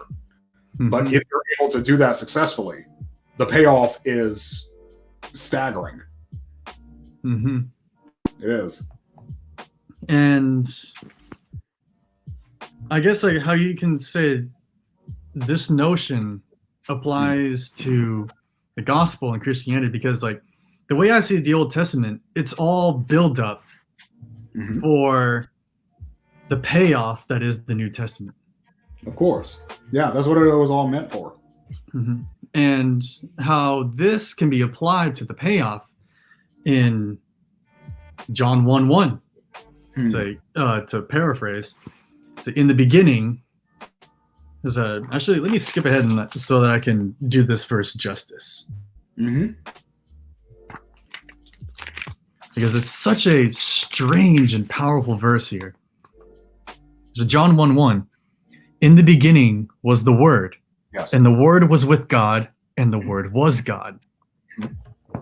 So like this, like that alone, like usually I'm very sort of like adverse to taking verses out of context because like the context is so integral to it, but allow me to apply context to this verse here. It is staggeringly strange and profound, this alone. So basically what John is describing here is that Jesus is the Word. It's like Jesus is the Word that spoke creation into existence, and the Word is with God and is God. And that can harken back to, I guess you can say, Immanuel Kant's idea of the noumenon. And the way I understand the noumenon is that a noumenonic entity is such that the experience and the object and the experience of the object itself are the same thing. And that seems like the Word was with God. It's like God spoke Word, and the Word was God. The Word that God spoke was also God. It's like the experience, the force of God is also God Himself. Yes, of course. I mean, I think I first came to terms with this when I was dwelling on our Lord's statement when He said, "I am the way, the truth, and the life." That's basically what Jesus is. When Jesus spoke the truth, He did not invent the truth. He did not create the truth as He spoke it. That truth is the Word, and that Word has been here since the beginning. Right. Jesus just made it so that we can't ignore it. Right. And that's what happens when you put the law into words. It's like when Moses came down with the 10 Commandments, he basically said, look, these are the rules that we have been living by. I have put it to words so that not only can we no longer ignore it because it's no longer ambiguous, but we can study it. We can master this. Yeah, and honestly, it could be said quite literally that what Jesus is saying is when you listen to the truth, you're listening to me. It's because Jesus Himself is the embodied Word. He is the embodied Word of God. He is truth incarnate. It's like, and the funny thing about describing God, any sort of adjective that you can put on God is like saying that water is wet. And don't argue me with this. I will fight you to the end of it. This water is not wet. It is the thing that makes things wet. So rather than saying God is loving, right? A lot. Rather than saying God is loving, God is alive. God is sovereign. God is Right. powerful.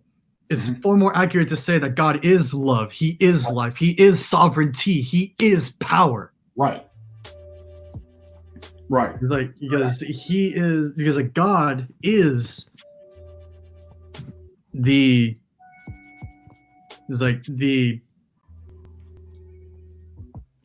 for all intents and purposes, like he is the extracted in the embodied abstraction of the highest ideal, and it is that highest ideal that created everything.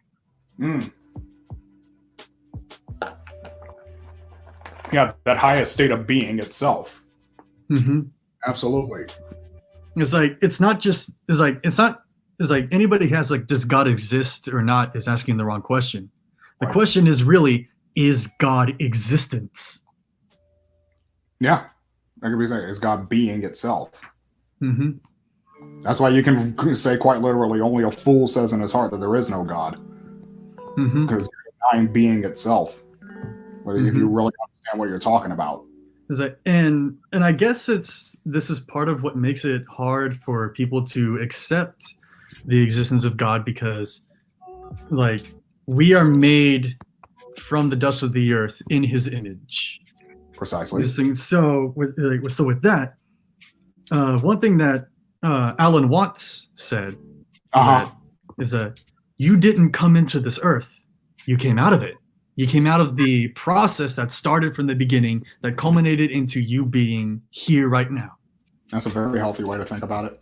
It's like the way I see that is like that is very much how the body is constructed. And the soul is what is brought into the world. And we very easily say we come into the world because the soul is the breath of life. And this synthesis, that what we are is spirit. Yeah. And the spirit is the integration of body and soul.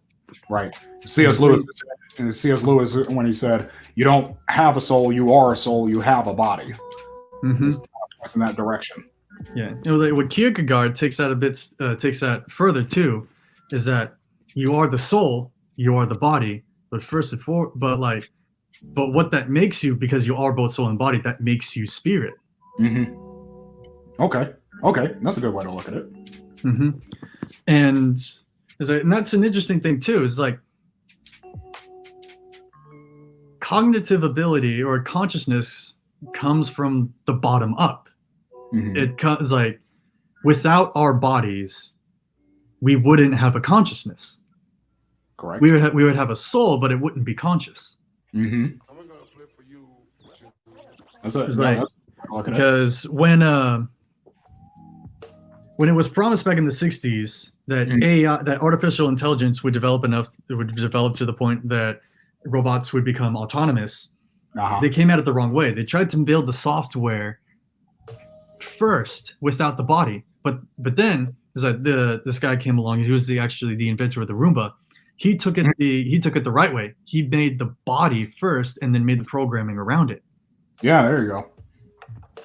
And that's also why in Genesis, the body came first and then the breath of life came in. Right. The body and then the consciousness. Yeah, that's true. And both these, like the divine is like the divine image that the body is made in, and the consciousness itself is a divine attribute. Like we have these little shreds of divinity in us, and so many people take that for granted. We do. That's right. And if enough people like stopped and think just like how profound is like the body and soul are, like basically, I guess you could say like it's sort of like the meta journey that I took when I turned to Christianity. Yes.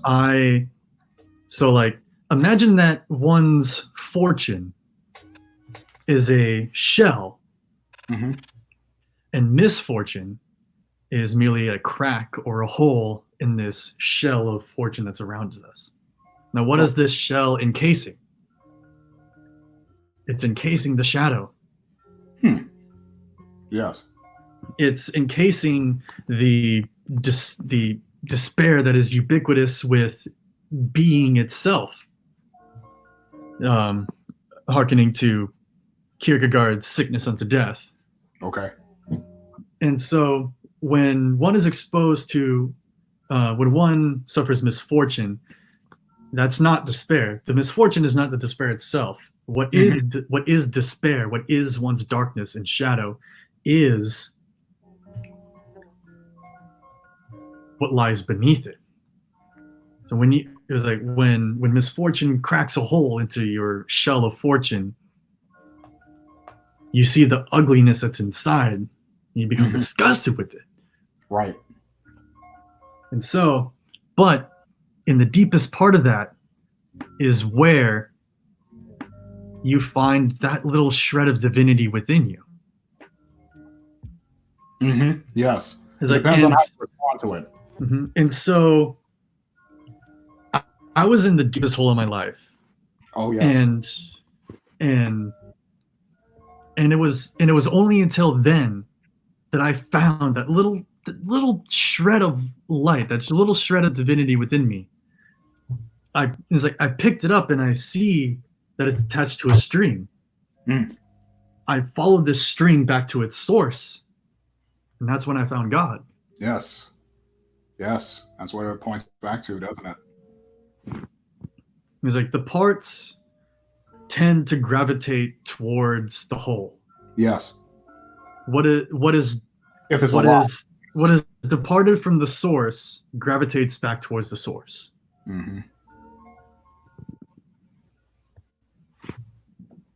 As long as it's alive, at least. If it doesn't do that, that means it's dead.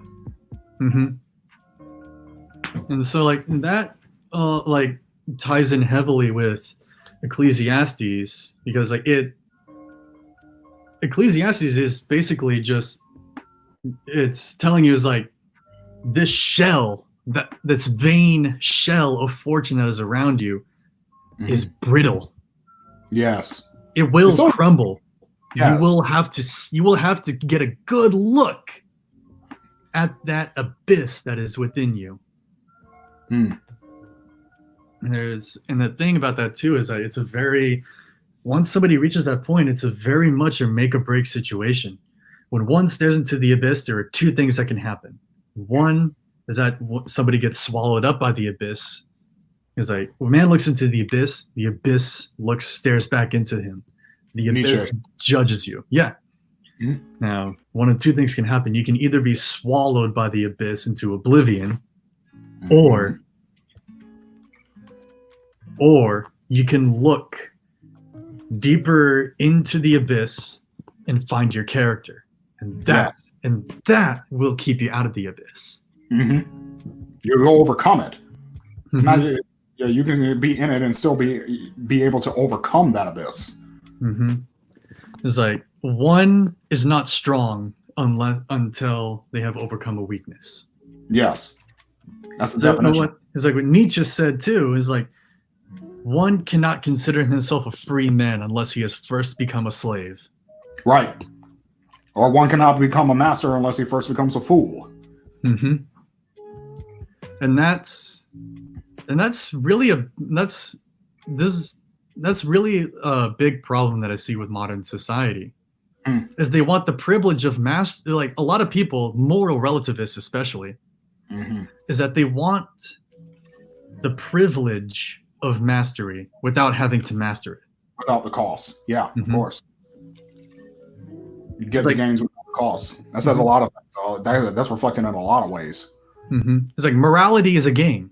It's like any way you look at it, morality is a game. We all play it. We all have different positions, and each position has its own set of rules, of course. Like we're all individuals. But there's also a baseline goal, an objective to morality. when somebody is like a moral objectivist, when somebody is like super dogmatic, they'll thump the Bible and say, if you deviate from this rule set at all, if you do anything other than this list of plays, you're doing it wrong. Right. But we know that that can't be because the environment is constantly changing, and and the strongest people are the ones that know how to roll with the punches, instead of just know how to adapt. Yeah, it's not just a stone wall; it's a stone wall that can adjust to its own weaknesses. Yes. And then you have the moral relativists, which are like the people that you invite to a game, and they keep making up more rules for that only work to their own benefit. Right. You know, they're like nobody wants to play with somebody like that. It's like because they can't be trusted. It's like, yeah, it was like, one, they can't be trusted, and two, it's like, what makes you so privileged that you can make the rules of the game? Right. It's an act of hubris, that kind of attitude, because you're acting as though the environment you occupy is subject to you. But and this is where I make the case for what I call moral subjectivity, which, like, on the surface moves like moral relativity, but it is built upon the foundation of moral objectivity. It's like a wrestler who has mastered the sport and is making new moves. Right, but of course, in order to get to that point, he had to first master the sport as it is.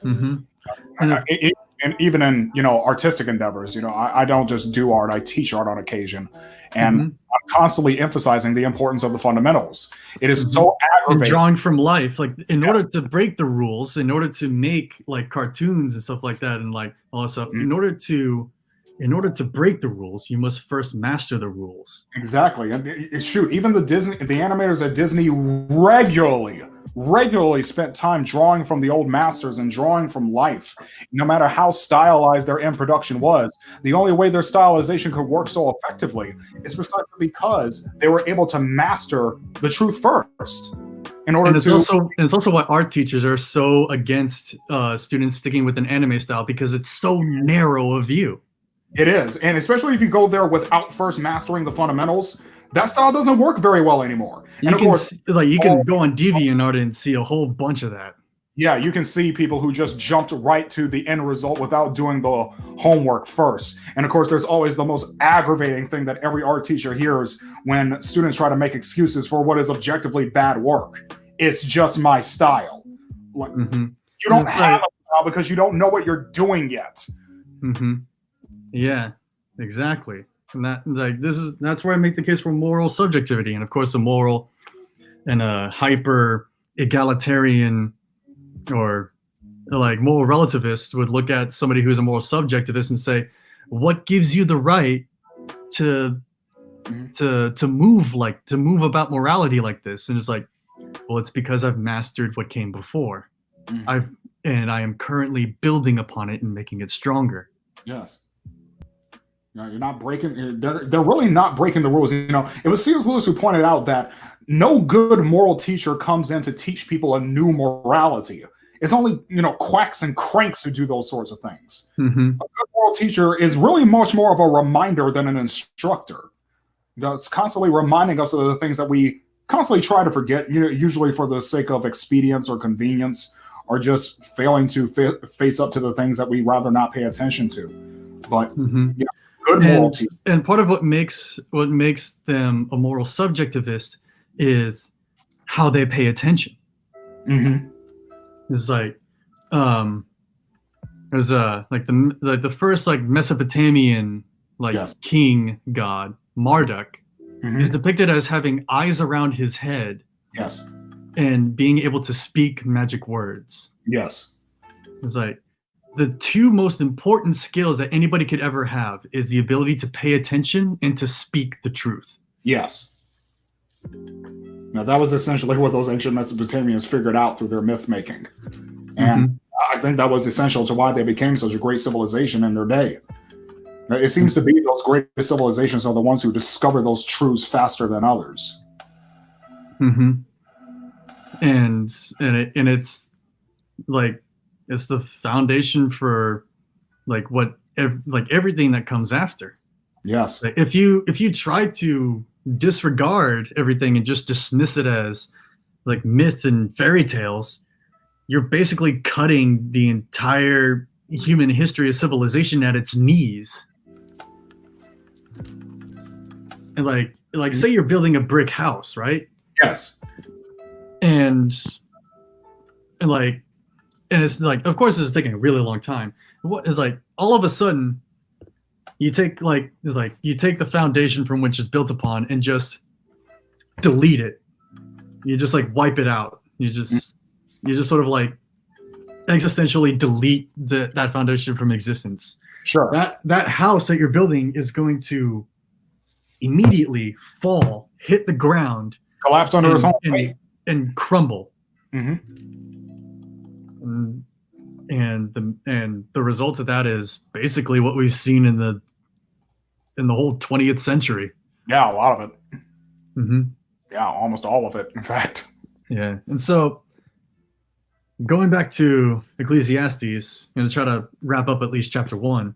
So from chapter 1, verse 16, I communed with my heart, saying, "Look, I have attained greatness. I have gained more wisdom than all who were before me in Jerusalem. My heart has understood great wisdom and knowledge, and I set my heart to know wisdom and to know madness and folly. I perceived that this also is grasping for the wind. Mm-hmm. For in much wisdom is much grief, and he who increases knowledge increases sorrow." Man, how many sci-fi stories have I read that are based on that principle alone? Or heck, even Lovecraft. Yeah. No, that is a fundamental thematic strain in much of Lovecraft's work, forbidden knowledge that drives you to madness. Mm-hmm. It's like the, I guess you can say like the, what would you say, the ethos of Lovecraft? No, I said the thematic strain, but yeah, you could say the ethos or the heart of it. Or like the main theme of Lovecraft is like, it's not the fear of the unknown. Mm-hmm. It's the fear of knowing too much. Yeah. And that is basically what happened with the fall. Mm-hmm. We ended up knowing too much, but not just too much. I think that is that we knew too much too early. Yeah, exactly. Too much, too fast, too soon. We weren't ready for that much knowledge at that point in our development. Mm-hmm. It's much like Tolkien and the Silmarillion. In the Silmarillion, the main, I guess you can say, the main underlying sin is insisting that you move at a pace other than God's. Mm-hmm. Yeah, that could be said. That could be said, definitely. Because it's not like God didn't want man to have knowledge of good and evil, but it had to be done in a proper way. It had to be done in his own time. Mm-hmm. And the interesting thing about like good and evil too is like it's a tree of knowledge, right? Mm-hmm. So eating this fruit awakened us. It awakened us, and so knowledge and how that pertains to good and evil. Here's what I think the connection is. We became aware of our existential place in the universe. We became aware of just how vulnerable we are. We became aware of our nakedness and our inadequacies amongst the infinite chaos that surrounds us. Mm-hmm. And in that, we learned how we can suffer. And because of that, we learned how we can impose that suffering onto others. Yeah, you got to be careful about that. You don't take care of yourself, you're want to harm others in your instability. Mm-hmm. And that also is like, and of course, like it's the knowledge of good and evil. You can't do good unless you're capable of doing bad. Yes. That capacity has to be there, even if you never actualize it. Mm-hmm. It's like, because like before the fall, you can't really say that Adam and Eve were good They haven't done anything yet to prove that.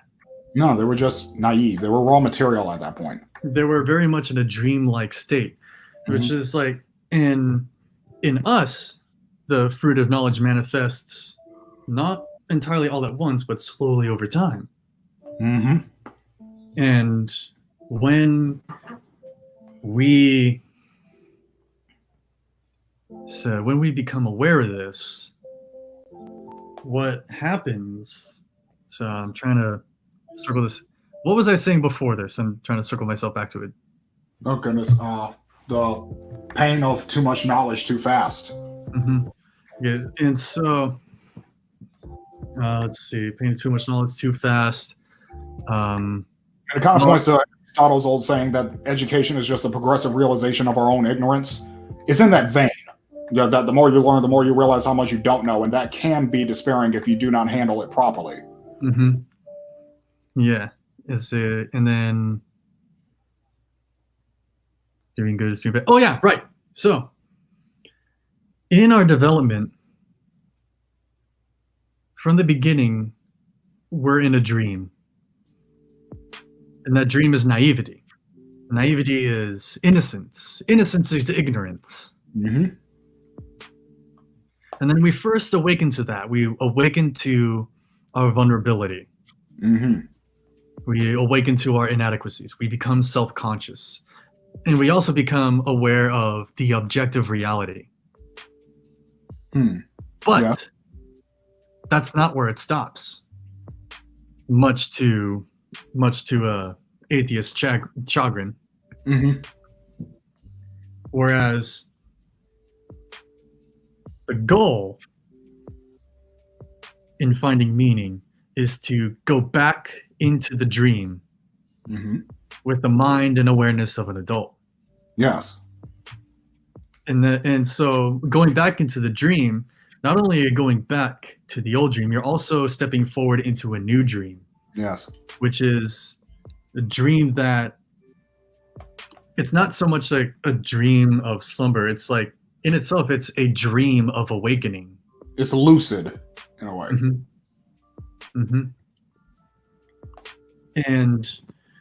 And these dreams of awakening are very much captured within archetypes. Yes. So archetypes, like the Bible, you can even say religion itself is the collective dream of humanity. Yeah, in a way. It's the Bible is the closest that we have to the truth. It's the best we've got, and it's the best we can get. Yes. And it's quite effective. It's quite useful. We really shouldn't disparage it or act like, is this really the best we can do? It's extremely useful.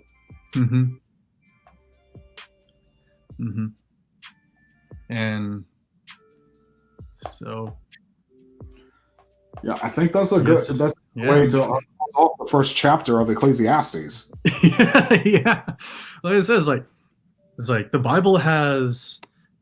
I actually remember this number is like 63,774 cross references. All right. It's like, and every single verse is just so packed with meaning. I used to be really frustrated with how slow Bible studies seem to be moving, but like usually when I go to a Bible study and stuff like that, it's like, oh, we covered 3 verses. I want to see more. And it's just like, but like, it's like, oh, you want more? Look at the time. Oh, dang. It's like there's a lot to unpack in these things. Right. And not only that too, it's like if anybody has the patience to be listening in on this, we've been bouncing back and forth throughout the entire scripture. We have. Honestly, does it go from Genesis to Job to Exodus? Yeah, to Joseph, to like the gospel in the New Testament. It's like that's what ends up happening, and that's why we got to pace ourselves. Otherwise, we wouldn't be able to do this with any modicum of justice. Yes. I am pretty worn out.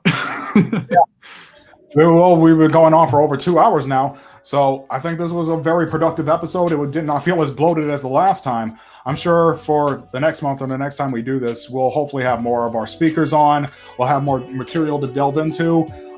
Everyone who's listening to this, please continue to stay safe. Keep yourself, isolated in this time of. Wash your hands. Stay inside. Learn from us introverts. We know how to do this. Yes, we've been training for this our whole lives, so.